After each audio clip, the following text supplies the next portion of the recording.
2장 1절에서 11절 교독에서 말씀을 읽을 때 하나님 은혜 주시기를 원합니다. 내가 다시는 너희에게 근심 중에 나아가지 아니하기로 스스로 결심하였노니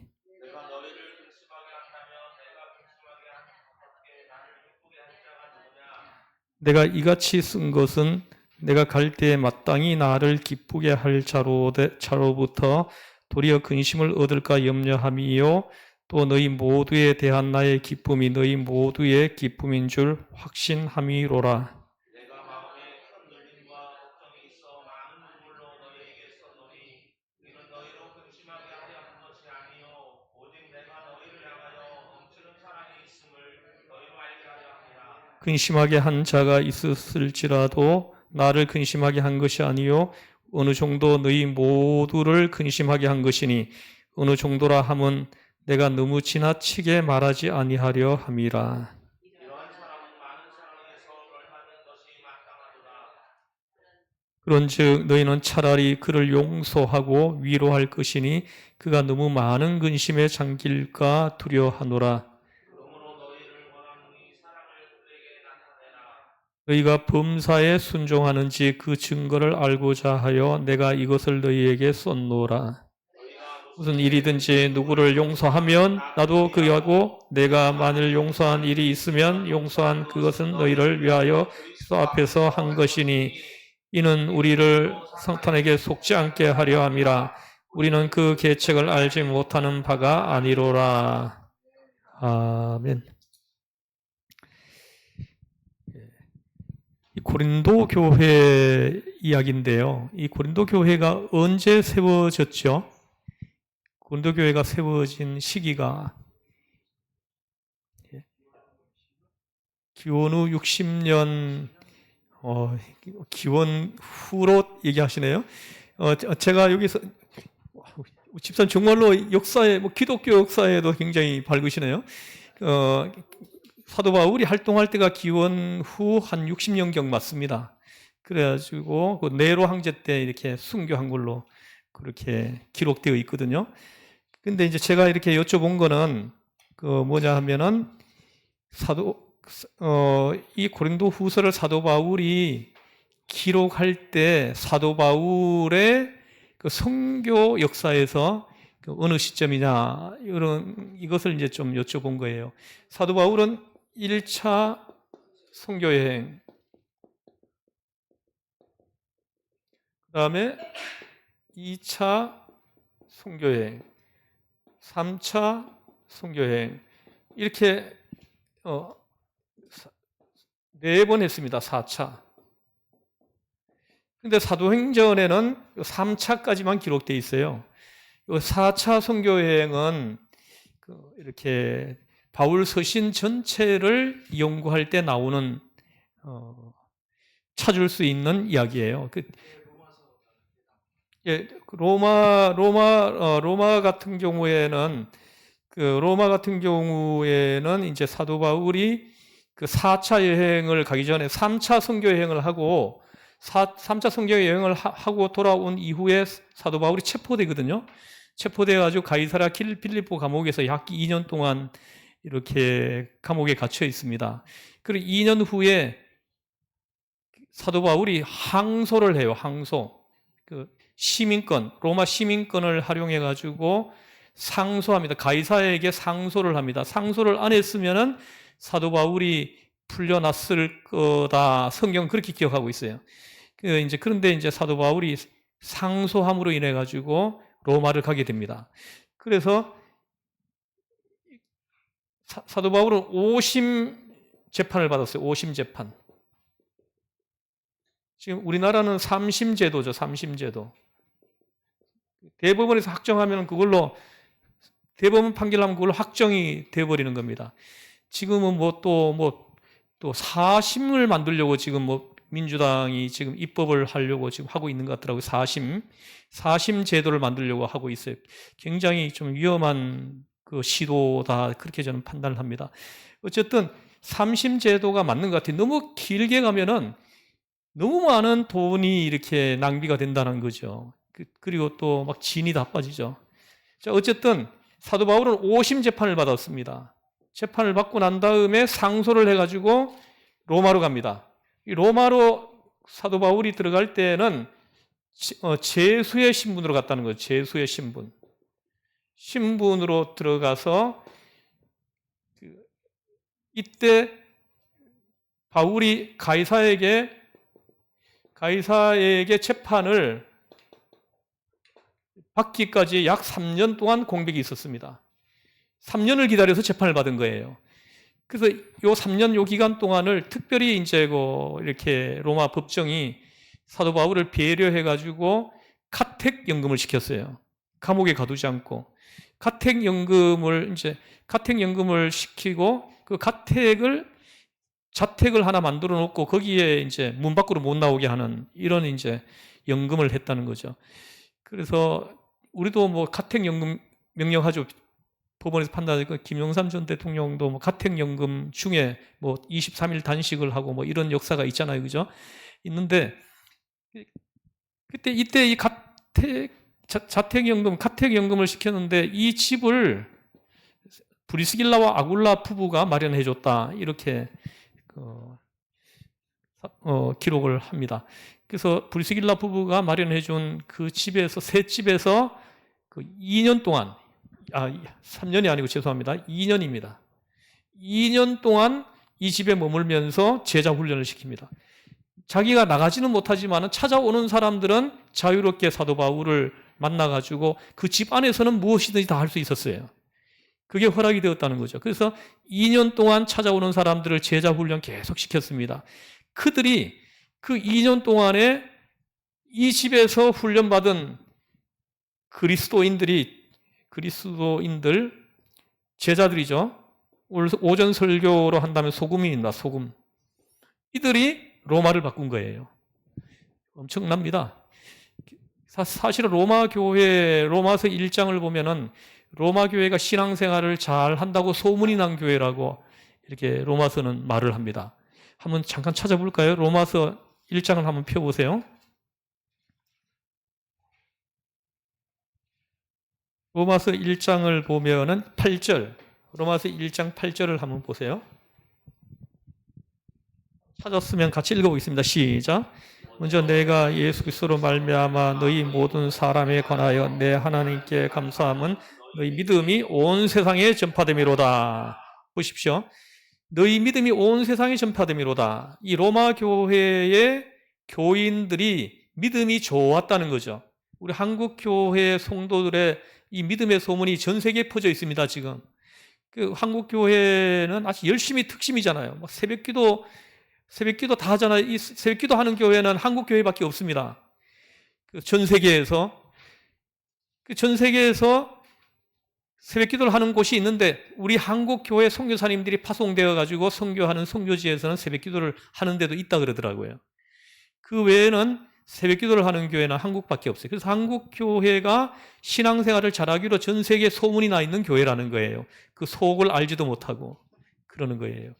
그래서 사실은 여기 한국 교회 1000만의 소금이 있다 그러면요, 이 한국은 이제 벌써 천국으로 바뀌어져 있어야 됩니다. 이 한국 사회가 깨끗하고 맑고 따뜻하고 이런 이제 나라로 만들어져 있어야 된다는 거예요. 근데 지금 범죄가 얼마나 극성을 이룹니까?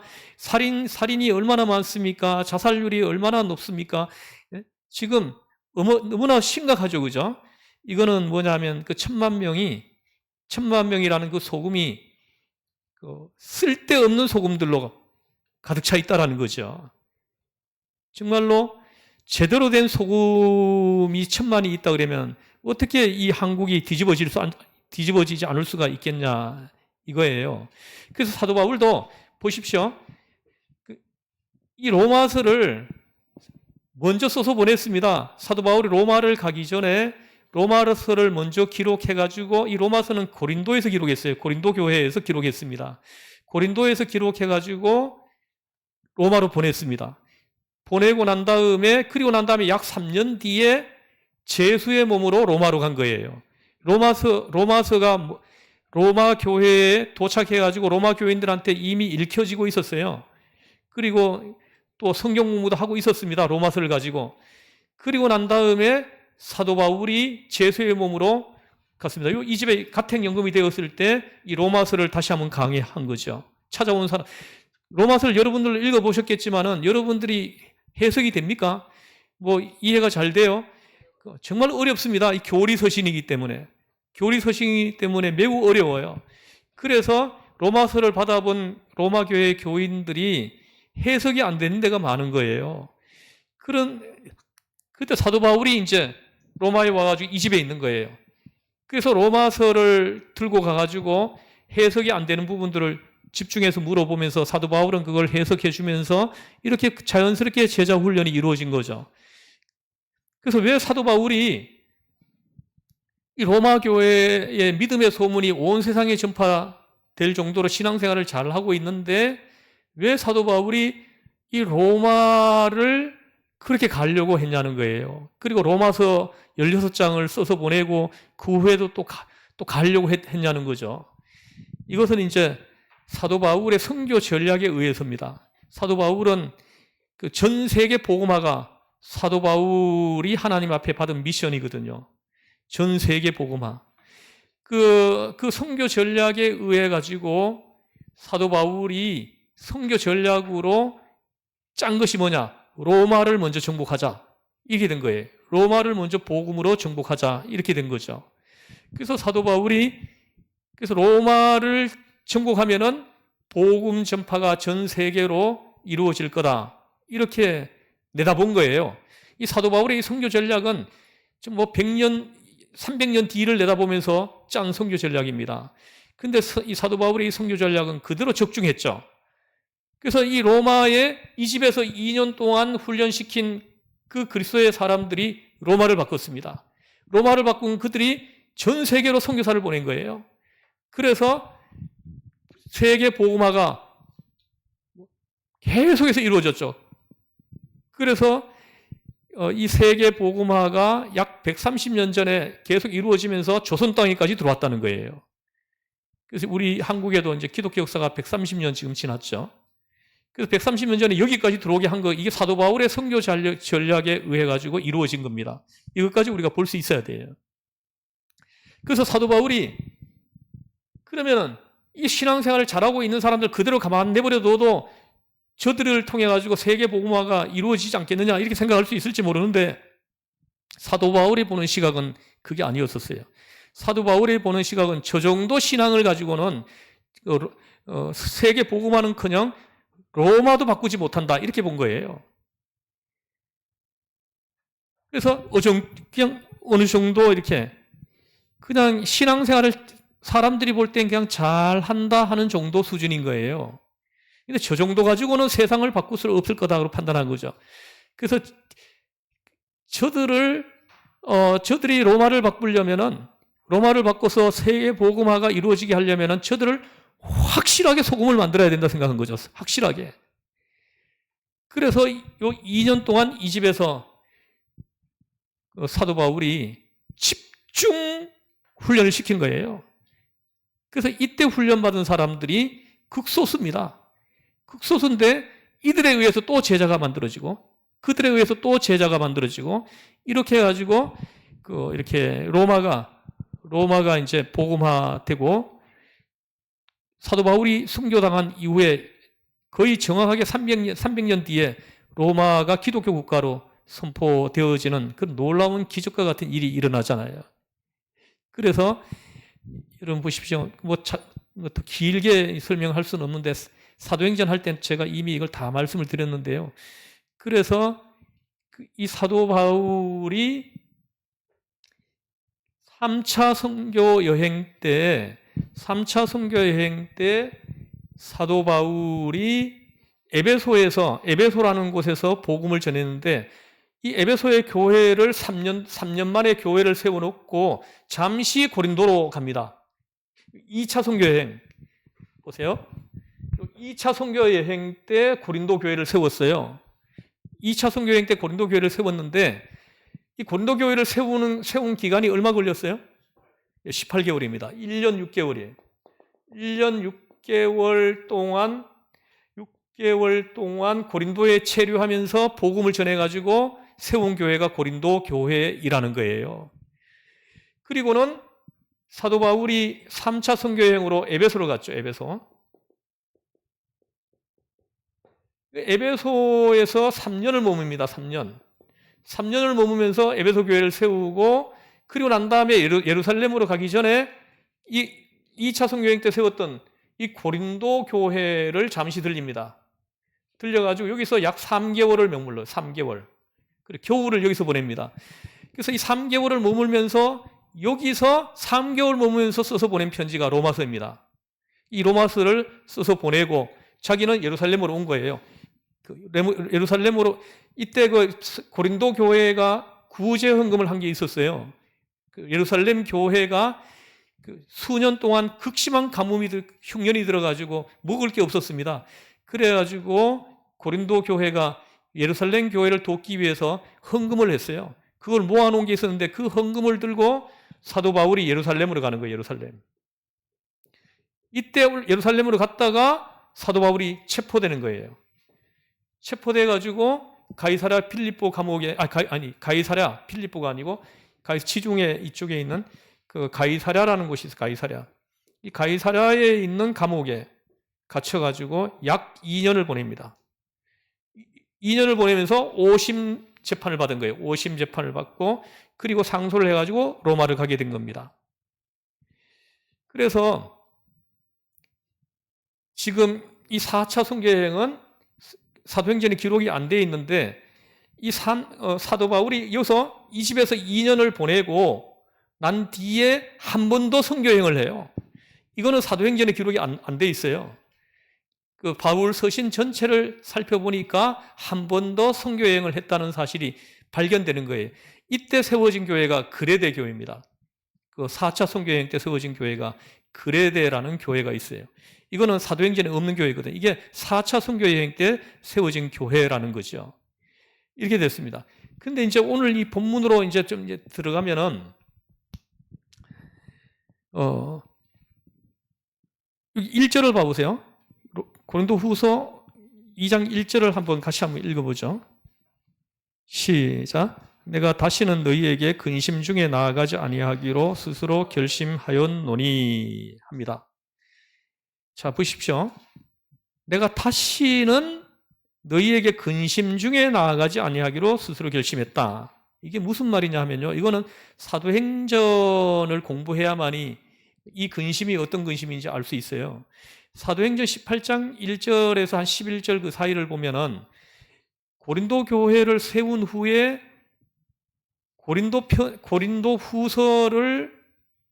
교회를 세워놓고 고린도 후서를 보내기 전에, 지금 우리가 공부하는 이 고린도 후서를 고린도 교회에 다시 써서 보내기 전에, 고린도 전서는 에베소에서 기록했어요. 에베소. 3차 선교여행 때 세웠던 이 에베소에서 고린도 전서를 써서 보냈습니다. 고린도 교회에 문제가 많다는 소리를 듣고는 써서 보냈어요. 그리고 이 고린도 후서는 어디서 보내냐면 마케도냐에서 보냈습니다. 마케도냐. 지금 마케도냐라고. 여기가 이제 추측하기로 빌립보입니다. 빌립보. 성경에 나와 있는 지명으로 하면 가이사랴 빌립보가 아니고 여기는 그 마케도니아 빌립보예요. 유럽입니다, 이게. 그래서 이 빌립보를 지나가면서 고린도 후서를 다시 써서 보낸 거예요. 다시 써서 보냈습니다.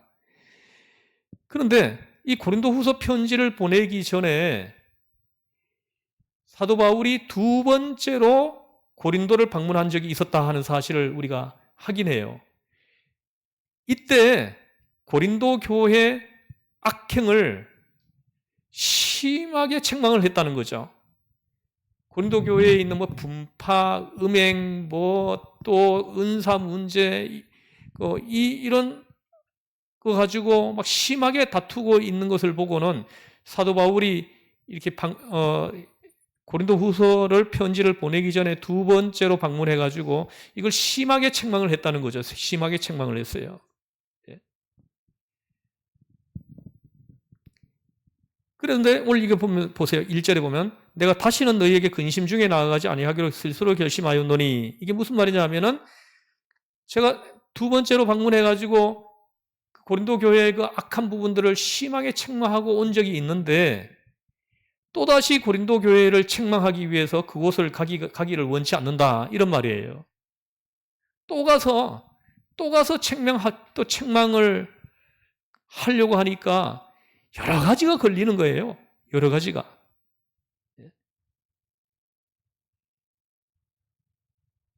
다시 보십시오. 사도 바울이 책망하는 것이 옳다고 하더라도 반복해서 책망을 하게 되면 그 사람들이 반항을 하게 됩니다. 오히려 더 심하게 이렇게 그 상처를 받을 수 있고 그래가지고 오히려 역효과가 날 수도 있다는 거죠. 그래서 근심 중에 나아가지 아니하기로 했다. 이렇게 얘기를 하는 거예요. 그래서 오늘 본문을 1절에서 11절을 살펴보면 바울이 이 가슴의 문제, 지금 나타나는 이 문제가 아니라 이 가슴의 문제, 느끼는 문제에 대해서 고린도 교회에 대해서 느끼는 거 있잖아요. 그죠? 느끼는 거. 느끼는 문제에 대해서 얼마나 깊이 생각하고 있는가를 깨닫게 합니다. 이 말씀은 심리학적이고 동시에 덕의 문제입니다. 덕의 문제. 덕이 뭡니까? 덕이 뭐예요?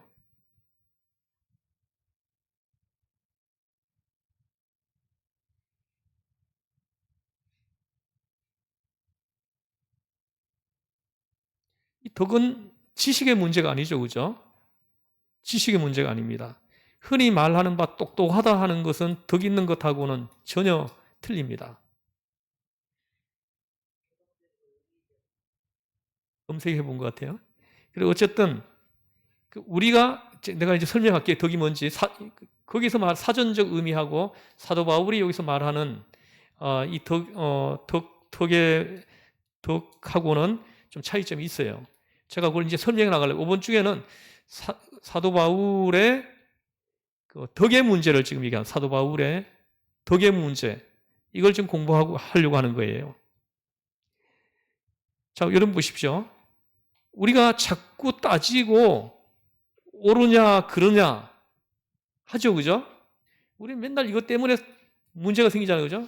내가 옳다, 네가 옳다, 뭐 옳으냐 그러냐 이걸 가지고 계속해서 자기 얘기만 해야 되는 거예요.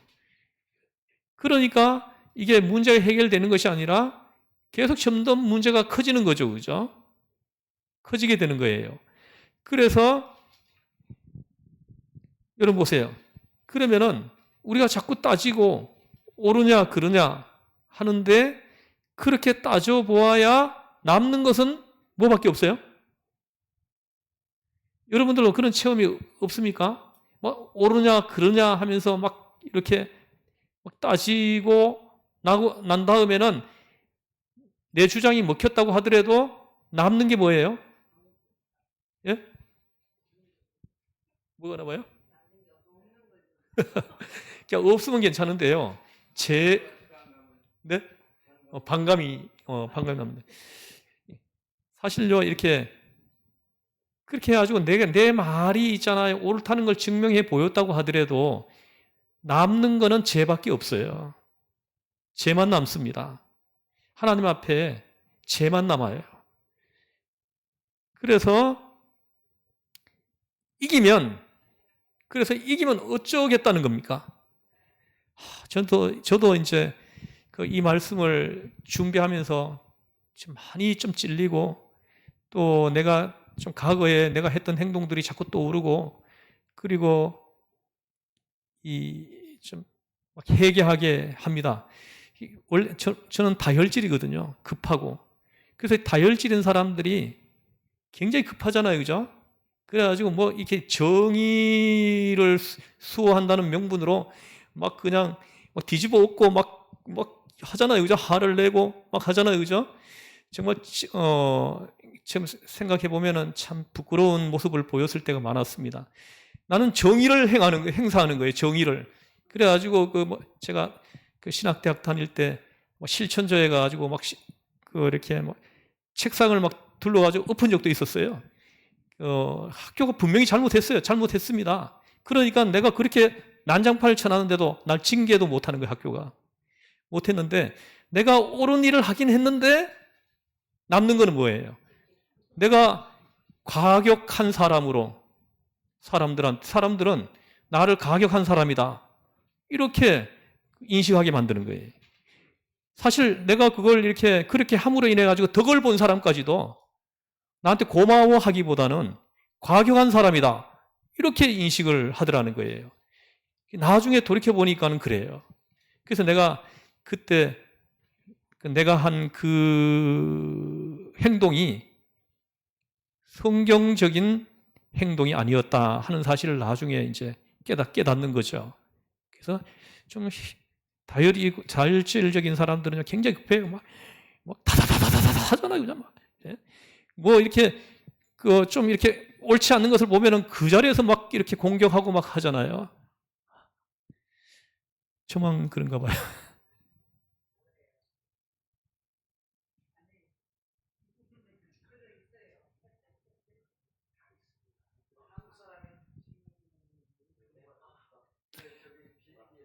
예.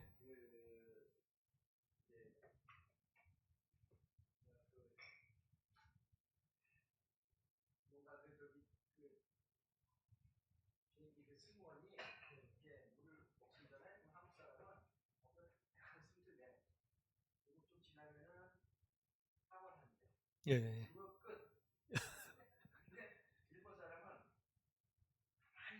음. 예.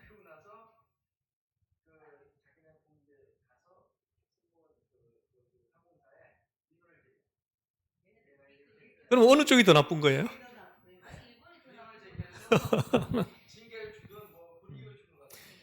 그, 일본 사람이 더 지혜롭다 생각이 드네. 중국 사람은요? 어떻게 합니까?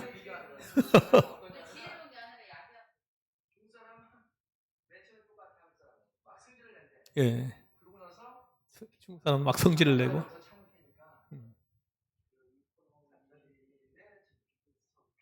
옮겨달라. 그 와중에도 실익을 챙기네요? 내가, 내가 오늘 아침에 잠깐 신문을 봤는데요. 이렇게 뭐 모바일 신문을 봤습니다. 거기에 어떤 내용이 기사가 나왔냐 하면은 아버지하고 딸 사이에 그냥 난장판이 난 거예요. 그 아버지가 딸한테 뭐 부탁을 했나 봐요. 전화를 통해 가지고 부탁을 했는데 안 들어주는 거예요. 그래가지고 막 화를 내고 있는데 전화를 그냥 딸이 그냥 탁 끊어버린 거예요. 그것 때문에 격분을 해가지고 딸 집에 찾아가가지고 딸 집 앞에 세워놓은 그 포르쉐를 망치를 가지고 다 부셔버렸대요. 그래가지고 딸이 이거 신고를 했대요. 그래 경찰이 잡으러 왔어요. 잡으러 와가지고는 이렇게 체포해가지고 가는 거죠.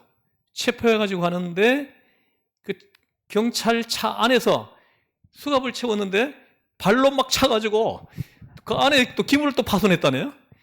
그 파손한 거 그게 87만 원인가 또 나왔대요. 그리고 그 포르쉐 차 수리비가 1,500만 원 나왔다 그래요.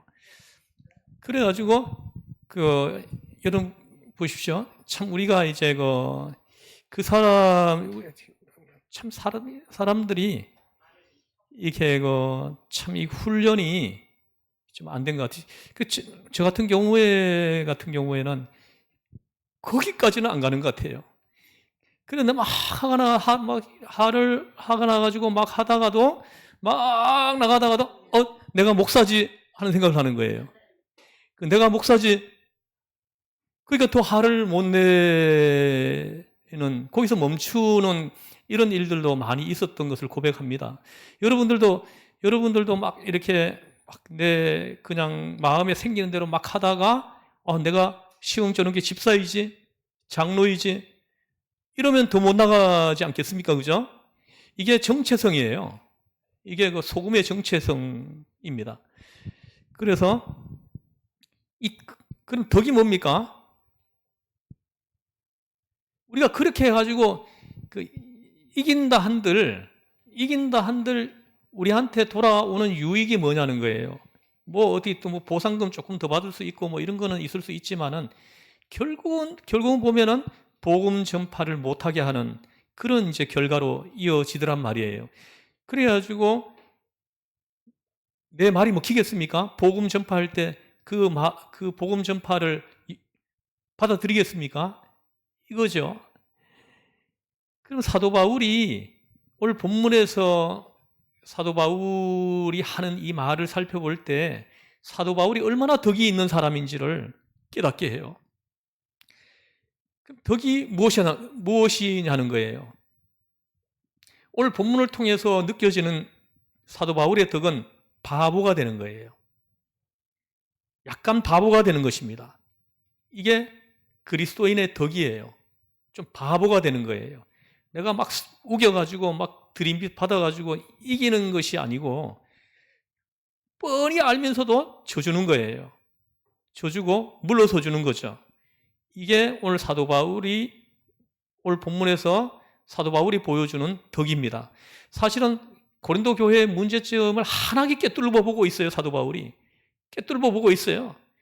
그래가지고 다시 급하게 가지고 그 부분을 막 얘기해주고 얼마든지 해줄 수 있습니다. 책망하고 할 수 있어요. 사도 바울이 세운 교회 아닙니까?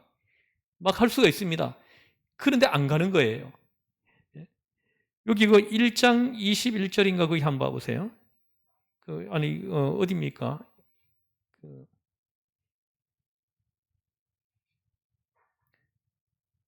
아껴서 안 간다. 너희를 아끼기 때문이다. 몇 절입니까? 1장에 보면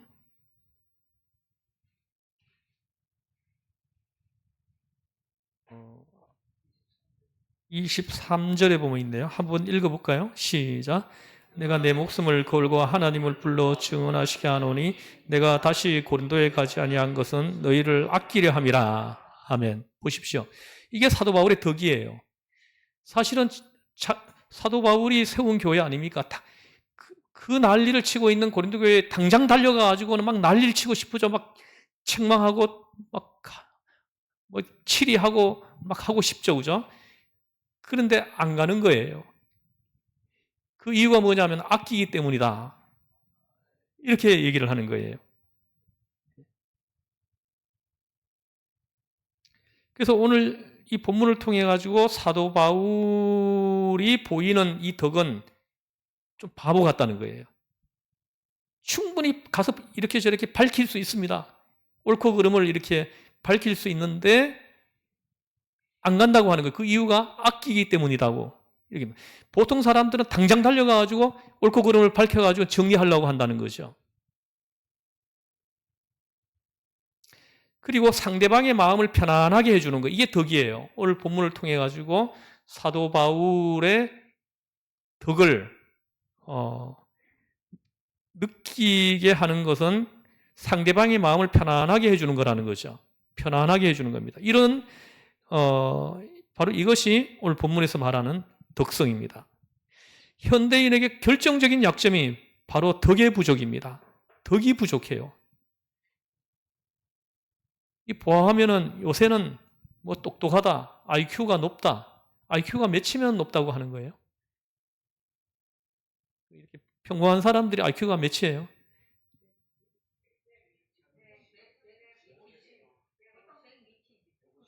150은 천재 아니에요? 150이면 예. 자, 어쨌든 IQ가 높다, 뭐 지능이 높다, 지도력이 있다. 이런 거로는 말해도 덕이 있다는 말은 들어보기가 어려워요. 현대인들한테. 저 사람 참 지식이 많다. 저 사람 참 똑똑하다. 지능이 높다. 이런 말들은 뭐 자주 들어볼 수 있는데 저 사람은 참 덕이 깊다. 참 덕이 많다. 이런 말은 요즘 참 들어보기가 어려워요. 요즘 여러분들은 어떠세요? 저 사람은 참 덕스러운 사람이다. 이런 생각이 들게 하는 사람들을 좀 보나요? 참 이게 그 보기 드문 사람들이에요. 보기 드물 정도로 찾기가 어렵다는 거죠. 참 덕 있는 사람이다. 이런 생각을 하게 하는 사람들이 참 드문 시대가 바로 지금 이 현대라는 거예요. 그리고 지금도 뭐 대통령 하겠다는 사람들 이렇게 보면은 참 정말 어떻게 저런 사람이 대통령 하러 나오나 싶을 정도로 참 덕 있는 사람을 찾아보기 어려워요. 예? 덕 있는 사람이 없어. 뭐 아주 그냥 뭐 정치술이 뛰어나고 뭐 그냥 이렇게 금호술수가 아주 뛰어나고 이런 느낌은 받아도 정말로 참 덕이 깊다 이런 사람을 내가 대통령 나오는 사람들에게서 보지를 못하겠어요. 여러분 그렇게 느껴진 사람이 있습니까? 나 지금까지는 그런 대통령, 우리나라의 대통령 한 사람 중에 그런 사람을 본 적이 없어요. 우리나라가 그래요, 분위기가. 예, 그렇습니다.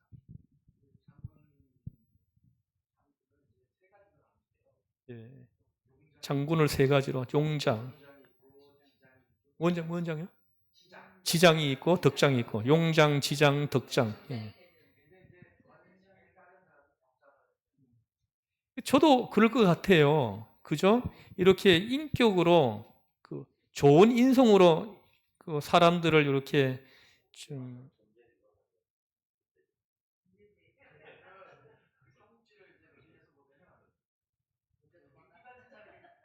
바로 그거죠. 사실은 유비는 뭐 간우나 장비에 비해 가지고 무술로 본다면은 그 더 못해요. 못합니다. 근데 그들이 평생 동안 목숨을 같이 하겠다라고 그리고 또 유비 주변에는 좋은 사람들이 많았잖아요. 그게 이제 덕이 있는 사람이기 때문에 그렇다는 거죠. 덕이 있는 사람이.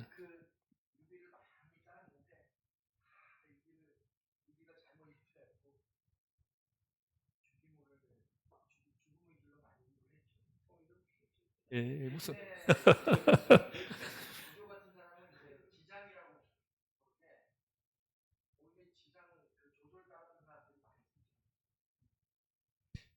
어쨌든 이제 어쨌든 그건 정치적으로 볼 때 이제 그 덕이 덕장이다 할 수 있는데 오늘 본문에서 말하는 이 덕은 그거하고 조금 다릅니다. 질이 달라요. 그래서 그 이렇게 오늘 이렇게 이 본문에서 나타나는 사도 바울의 이 덕을 우리가 잘 이해해 가지고 우리가 이 덕을 우리가 물려받는 것이 필요하다 이런 말씀을 드립니다.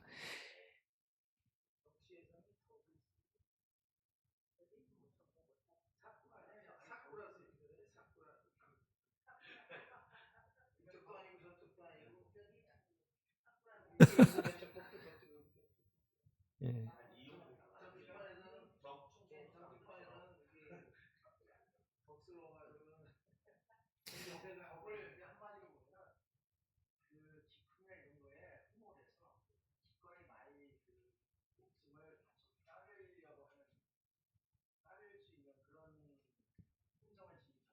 예. 예, 하도 우리가 그 상식적으로 이해하는 덕 있는 사람이 그렇습니다. 근데 오늘 본문을 통해서 말하려고 하는 덕은 한마디로 딱 정의해 버리셨네요. 자, 어쨌든 보십시오. 그 사도 바울은 책망을 심하게 했던 그 교회에 또 가서 책망을 하고 싶지 않아 하는 거예요. 그것이 그 사람들이 그렇게 하면은 오히려 그 책망을 받아들이기보다는 오히려 더 반항심이 생길 수 있고 또 오히려 더 심한 시험이 들 수도 있다라고 생각을 한 거예요. 그래가지고 근심 중에는 너희들에게 나아가지 않는다 이런 말을 하는 거예요. 나중에 다 해결되고 난 다음에 내가 방문하겠다 이렇게 되는 거죠. 그럼요. 그래서 옛날에는 좀 사람이 좀 부족해도 좋은 사람이 많았어요. 부족해도 덕이 있는 사람들이 많이 있었죠. 옛날 시골 우리 마을에도 참 덕 있는 사람들이 더러더러 보였어요. 그런데 오늘 본문에서 사도 바울은 그리스도인의 덕성을 그 자신의 마음을 들어서 설명을 하려고 한다 하는 이 사실을 우리가 볼 수 있어야 됩니다. 이 고린도 교회는 지금 분쟁이 있죠. 분명히 문제가 많은 교회입니다. 생각하면 당장 달려가가지고 옳고 그름을 분별하고 싶어요. 네가 잘못했다. 이걸 잘못했다. 그리고 무엇이 잘못됐다. 내가 근본적으로 악의 뿌리다. 너를 뽑으면 조용해진다. 너는 선동자다. 너는 해방꾼이다. 사도 바울이 가면은 이 말을 할 수밖에 없어요. 할 수밖에 없습니다. 사도 바울은 다 알고 있습니다. 고린도 교회를 지금 환하게 알고 있는 거예요. 당장이라도 달려가서 책벌할 사람은 책벌하고 내보낼 사람은 출교시키고 이렇게 해결하고 싶은 거예요. 옳고 그름을 딱 부러지게 가려내고 싶습니다. 그런데 문제가 있어요. 이렇게 하고 나면은 남는 것이 무엇이냐는 거예요. 남는 것이 무엇이냐는 겁니다. 바로 이런 헤아림이 덕이라는 거예요. 오늘 말하려고 하는 덕이 바로 이 덕입니다. 덕은 어떤 사건을 처리한 다음에는 어떻게 되느냐? 후속 결과를 생각하는 품성. 이게 덕이에요. 내가 어떤 사건을 처리합니다. 그 처리하고 난 뒤에 어떻게 되느냐? 그 후속 결과를 거기까지 생각하는 거예요. 그리고는 판단을 하고 결정을 하는 거예요. 이게 오늘 말하는 덕입니다.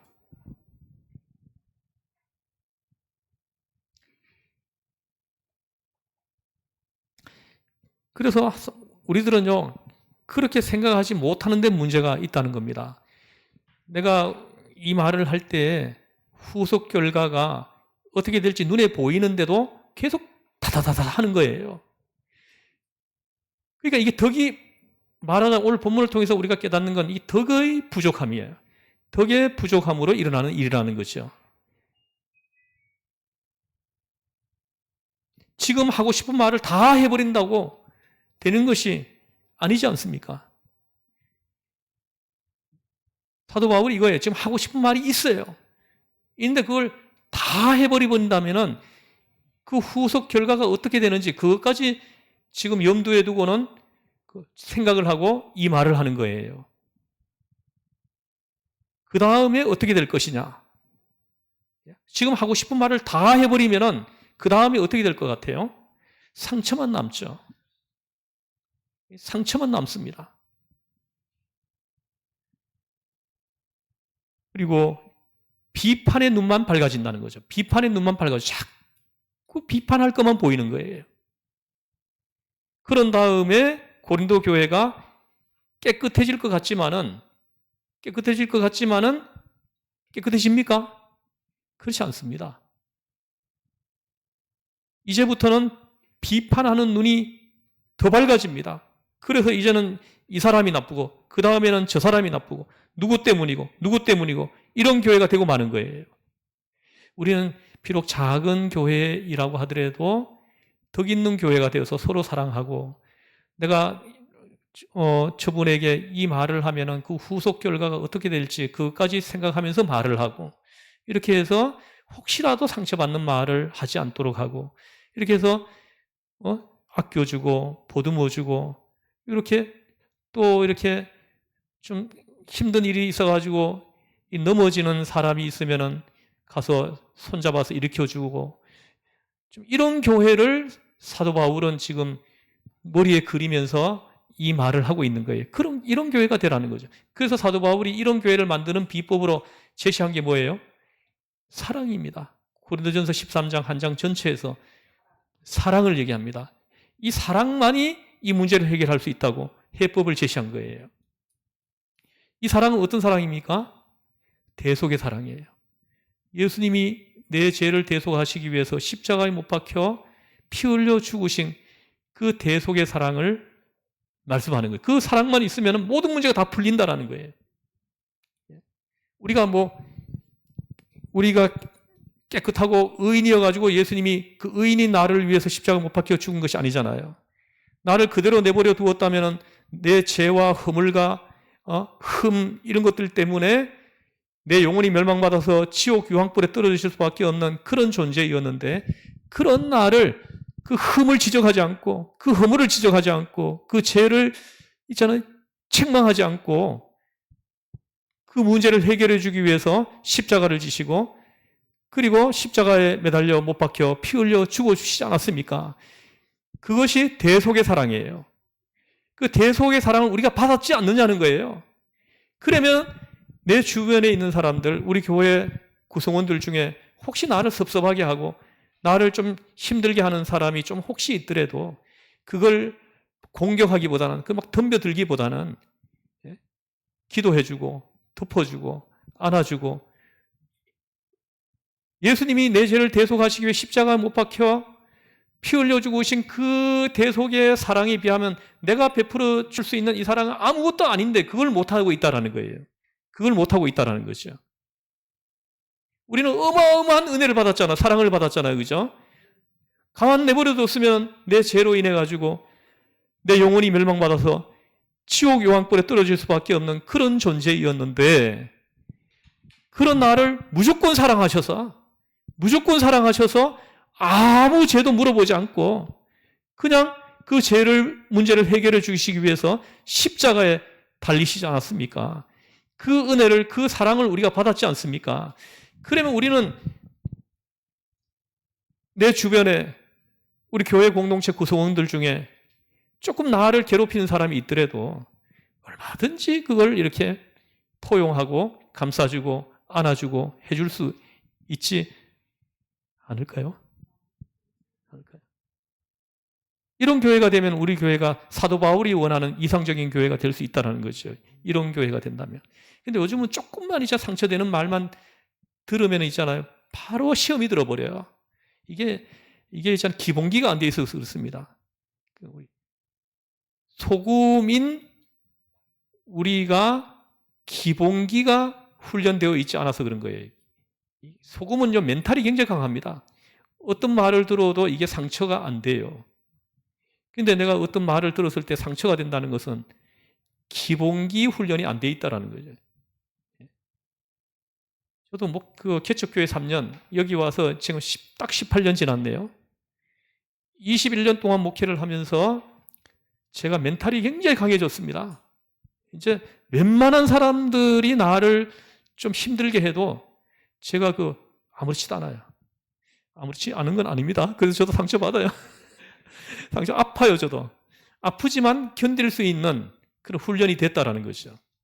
그래서 우리 하나님의 사람들은 멘탈이 좀 강해야 돼요. 신앙적, 영적 멘탈이 강해야 된다는 거예요. 자존심 이런 거 때문에 무너지지 않는다라는 거예요. 그래서 지금 하고 싶은 말을 다 해버리게 된다 그러면 그 다음에 어떻게 될 것이냐, 이걸 생각해야 된다는 거예요. 생각해가지고 내가 말을 아끼는 거예요. 이게 덕입니다. 오늘 본문에서 말하는 덕이에요. 근데 그걸 아끼지 않고 그대로 해버리면은 상처만 남는다라는 거죠. 그 문제를 해결하기보다는 오히려 더 시험이 들고 상처가 깊어지고 이렇게 된다라는 거죠.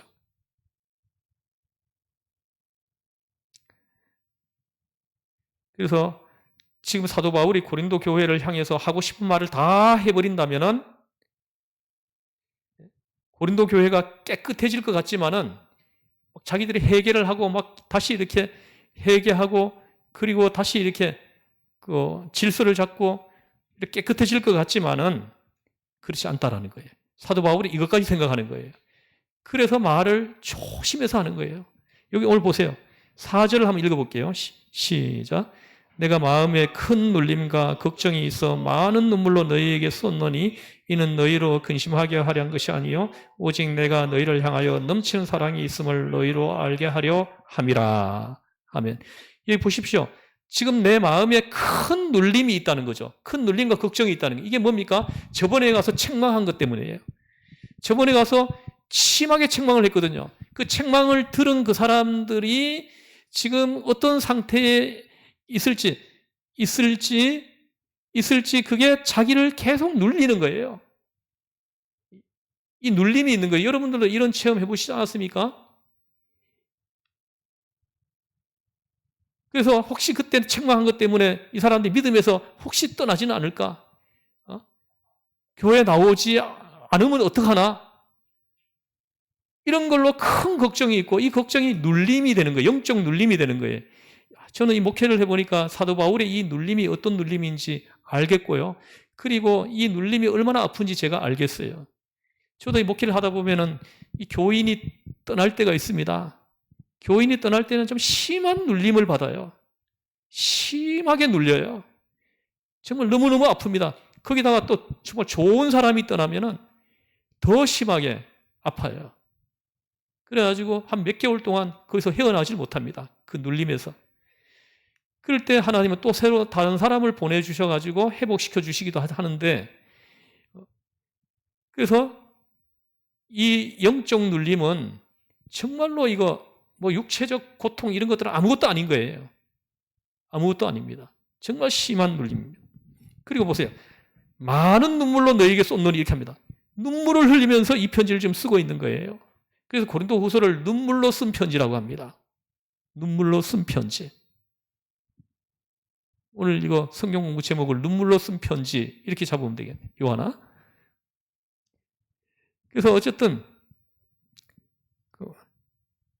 사도 바울이 눈물을 흘리면서 그때 가서 그 책망함으로 인해 가지고 고린도 교회 성도들이 지금 어떤 상태에 있을지 이걸 심한 눌림 이런 상태에서 눈물을 흘리며 이 편지를 쓰고 있다 합니다.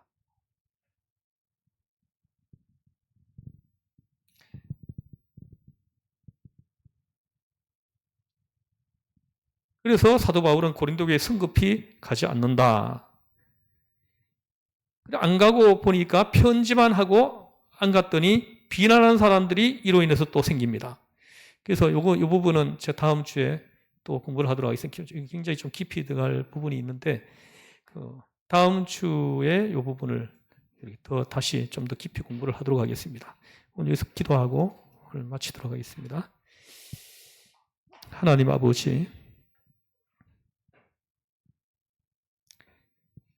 사도 바울을 통해서 덕이 무엇인지, 그리스도의 사람들이 지니고 있어야 할 덕이 무엇인지를 우리가 느끼고 알고 깨닫게 해 주셨습니다. 하나님, 우리 안에 이 덕이 있게 하여 주옵소서. 그래서 한 사람이라도 상처 주지 않고 한 사람이라도 나 때문에 실족되는 일이 없도록 하나님, 우리가 영적으로 지혜로워지게 하시고 하나님, 덕이 깊은 사람이 되게 하여 주시옵소서. 나로 인해서 내 주변의 사람들이 예수님을 영접하고 예수님께로 나아오는 사람이 있도록 우리의 덕이 깊어지게 하시고 우리의 덕이 높아지게 하여 주시옵소서. 우리를 죄에서 구원하신 예수님의 이름으로 기도드리옵나이다. 아멘. 하늘에 계신 우리 아버지, 아버지의 이름을 거룩하게 하시며 아버지의 나라가 오게 하시며 아버지의 뜻이 하늘에서와 같이 땅에서 이루어지게 하소서. 오늘 우리에게 일용할 양식을 주시고 우리가 우리에게 잘못한 사람을 용서하여 준 것 같이 우리 죄를 용서하여 주시고 오늘 시험에 빠지지 않게 하시고 악에서 구하옵소서. 나라와 권능과 영광이 이 아버지의 것입니다. 아멘. 아멘. 수고하셨습니다.